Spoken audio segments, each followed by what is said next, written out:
everybody. Welcome to the Underwater Photography Show. I'm Matthew Sullivan. And I'm Alex Mustard. And we have inspirational Instagram number 12 for you guys today. Pretty Oh, cool. yeah. We've gotten through 12 of these and hopefully many, many, many more to come. Yep, I've brought the pictures up already. After 12 of them, I'm beginning to learn what to do.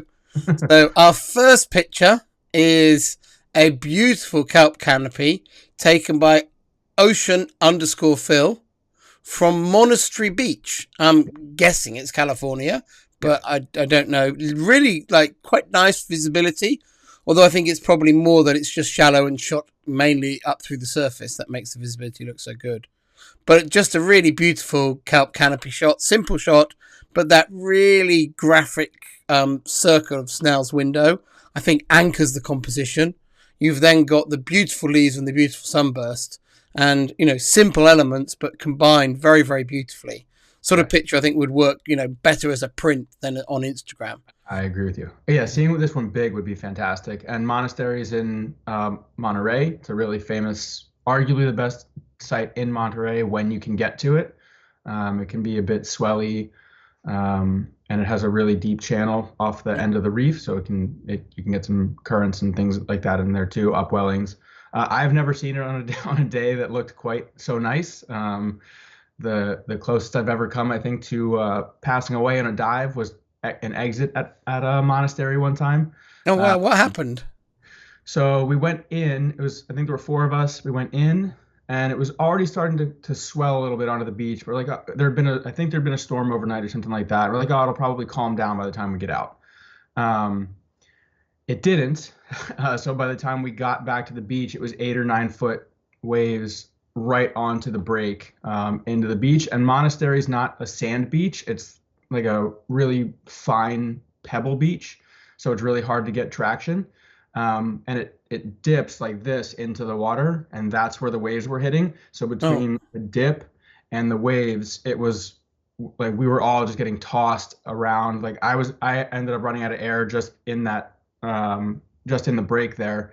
Oh wow. And it probably took us 45 minutes for the four of us to manage to get out of the water. And really it was only because one of the guys I was with, he managed to scramble up the beach somehow. He took off all his stuff and then came back one at a time, took all of our cameras up, managed to save them all. And then, cameras first, obviously. Yeah, well, that's a good friend, yeah. Yeah. And then came back and helped us one by one out of the water. So we owe a lot to him. Wow. But it was kind of one of those things where it's like we probably, in hindsight, the swells were big. We should have just bailed on it initially, and not taking the chance that they would get smaller, since they dramatically increased. But it was actually a great dive. We saw mola molas and some other cool stuff, and got some cool pictures of the fish eating anemones, which are prolific there, which I love. But yeah, a really beautiful sight. And again, I've never seen it on a day quite so pretty. And there's actually a wolf eel at that dive site right now, which is pretty unusual to see so far south of Monterey. Very cool. Right, let's move along. And we're staying in the Pacific, but going a little bit more to the tropical part of it. And this is a photo by Joe Daniels Photo. And it's from South Pass in Fakarava in French Polynesia. And I think really, one of the things that is amazing about French Polynesia is all the big, fish action. But the other is just the clarity of the water there and the opportunities it creates for photography. And I think that Joe's shot here really makes use of that. A windless day, up in the shallows, probably just snorkeling, and perfect for this reflection shot. But because the water is so clear, it looks like a picture taken in air. And what I like about this shot is not only is it that kind of perfect close reflection that you tend to get at low tide, but also he's got fish in the shot as well, which just adds so much interest, because so often these shallow water coral reflection shots are just still life, really. This is one of that I get similar to Phil's that I would love to see big. I think a small phone screen or even a computer screen probably doesn't do it justice. But like we talked about in the last time we did one of these, I love a good reflection. And oftentimes you'll see these shallow reefs with the nice reflections, but like you said, having the fish in there just really adds to it, and makes it stand out a little bit. And I like that there's that little sort of oval shape in the center of the frame with coral surrounding it and the coral reflection surrounding it. I think that's kind of cool. And that the fish are inside that oval. Yeah, I was just fiddling around trying to make it a bit bigger in the frame, but I can't easily do that, unfortunately, as we record. But yeah, very, very nice shot. But yeah, deserves to be seen really, really large. I think probably not. Yeah, not another not Instagram friendly picture. Right, moving across now to the Atlantic and to the north of Scotland. This is a photo by James Lynott _photo, and it's a fireworks anemone up in Scotland in the UK, taken with fluorescent lighting. And James is quite a master of fluorescent photography.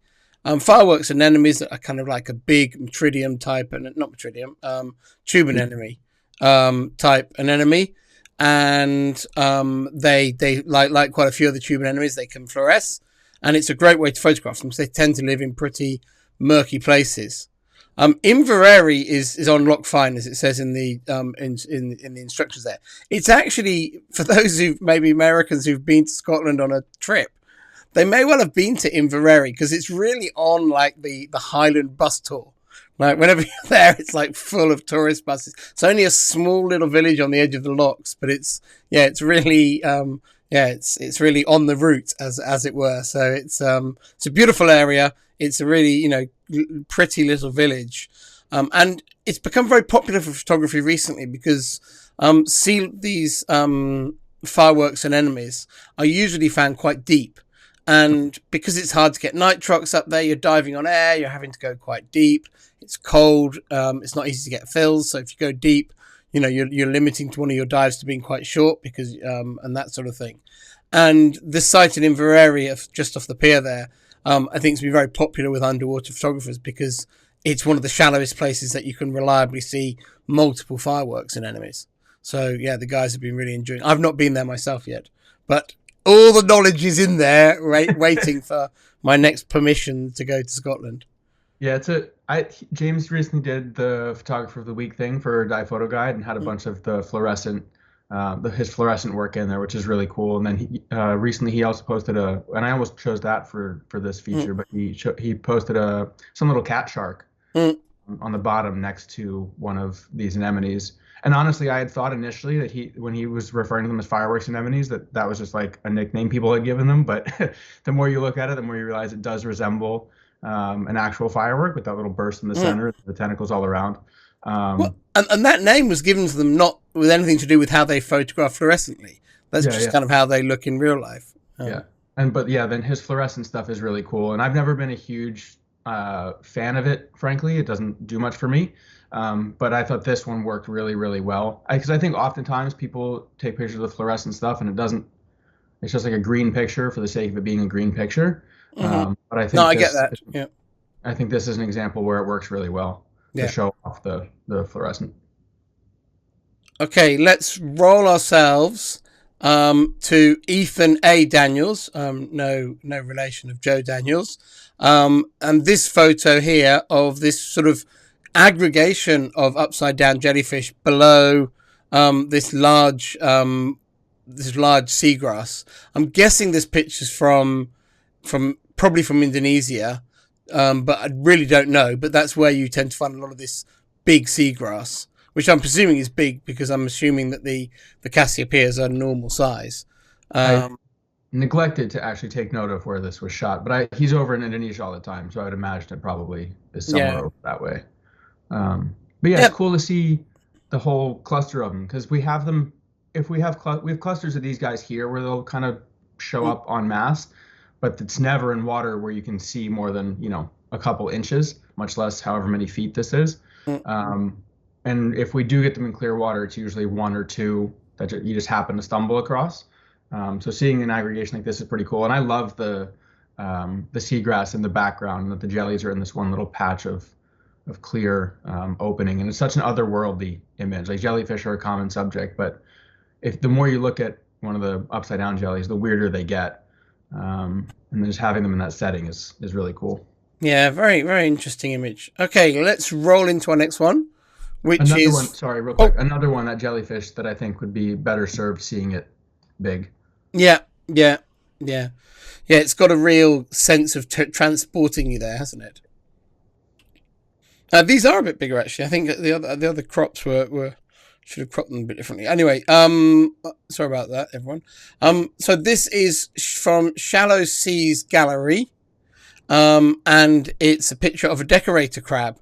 It almost looks like a photo that's done as a double exposure, and then inverted. It's kind of got a very, very weird aesthetic to it because the coloration on the decorator crab kind of looks, wrong because it's all yellow and then suddenly it changes on one of the claws, and then the white background as well. So yeah, very unusual, quite creative image to have this shot. I presume against some sort of artificial background. So I know Gabe's been working on these images because he sent me some others in a similar style that also work really well. I think this is the only one he's posted so far, though.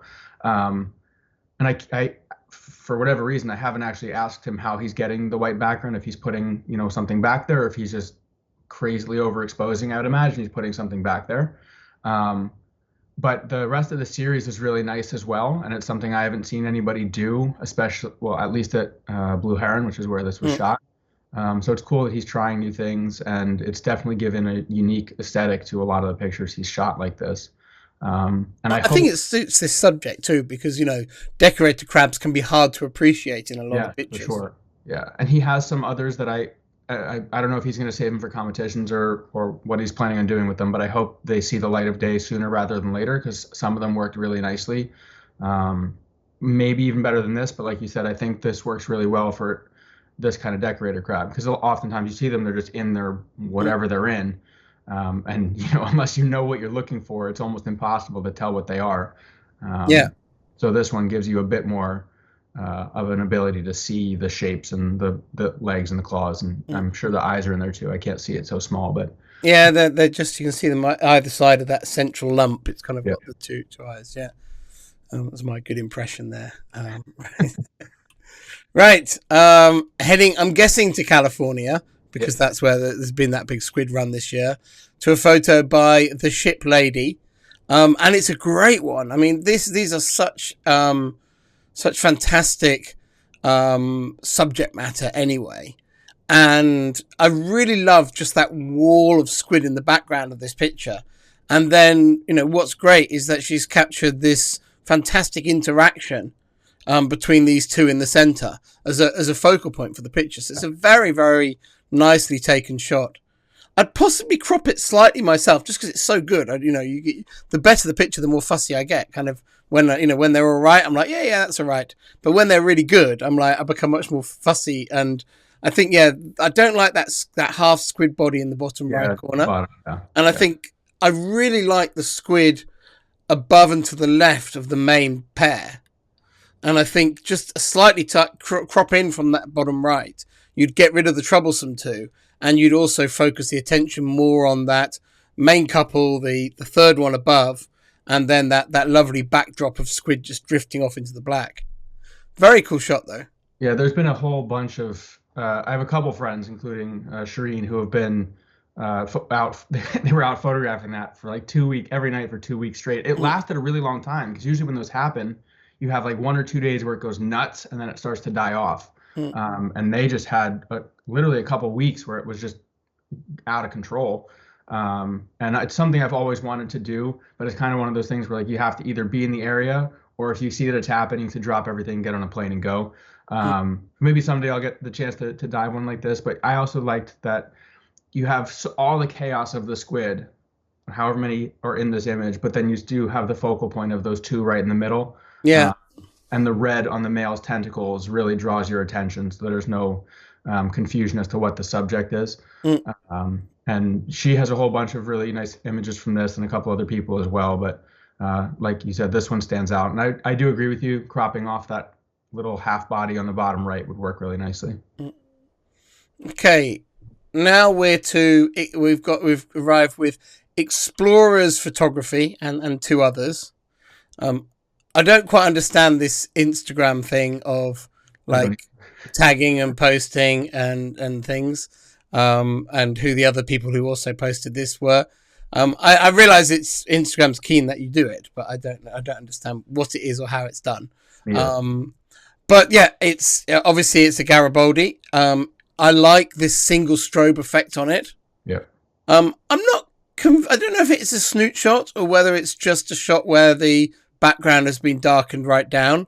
Just it was just away enough from the background that it was very easy to darken the background off. But it does have that feel of definitely being lit with just that single strobe coming from the top, and the Garibaldi's looking right into the light, which I really like. The textures that the single strobe has brought out, particularly on the pectoral fins, is really, really nice. And I really like the black background composition. Black background effect. I'm not convinced about the composition. I think you could probably crop and frame this a little bit more interestingly in the frame.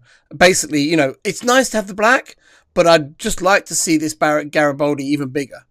So, pull it in a little bit. And maybe put it off center just to make it a little bit more interesting. The texture on the fish overall, and especially on the fins, is what caught me. Because usually when you see people photograph Garibaldi, it's in a much different style to this. It's usually close focus, wide angle, or wide angle with the kelp around it.